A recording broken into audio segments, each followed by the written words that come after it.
Hello అండి, అందరికీ good evening. ఏం చేస్తున్నానంటే చూడండి, నేను మంచం మీద కూర్చొని చిక్కుడుకాయ కట్ చేస్తున్నా. ఎందుకంటే కింద చలి అట్లుందనమాట. అసలు ఈ సంక్రాంతి పండగ ముందు ఇంకెక్కువ ఉంటుందంట. ఒక సామెత ఉంది కదా, సంక్రాంతి పండగ కంట సంకలు లేపకుండా చలి ఉంటుందంట. మా నాన్న అంటుండే సంకలు కూడా లేవట్లేమని, అంటే చేతులు కూడా పైకి ఎత్తలేనంత చలి ఉంటుంది అనమాట.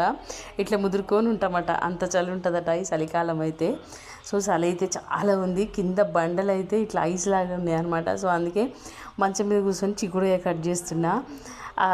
ఆ కొంచెంసేపు కూడా కింద కూర్చోవాలనిపిస్తలేదు, చలి అయితే అంత ఉందన్నమాట. ఇంకా సంక్రాంతి వెళ్ళిపోతే కొద్దిగా చలి తగ్గుతుందేమో మరి.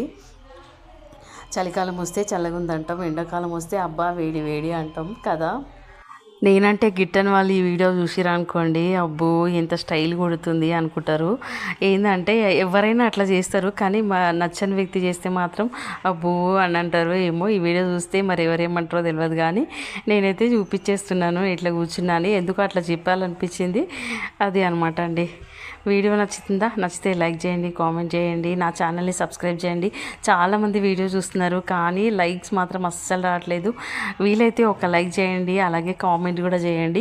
చూస్తున్నారు కదా కింద ఎందుకు చూపిస్తున్నానంటే బండలు అవి చాలా చల్లగా ఉన్నాయన్నమాట, అందుకని కింద చూపిస్తున్నాను.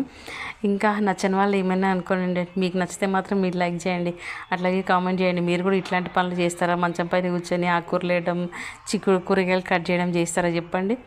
నేనైతే చాలా వరకు చేస్తున్నా ఈ మధ్య. ఎవరు ఏమనుకున్నా పర్వాలేదండి, మన ఇష్టం కదా. మనకు నచ్చినట్టు మనం ఉండడంలో తప్పేముంది కదా.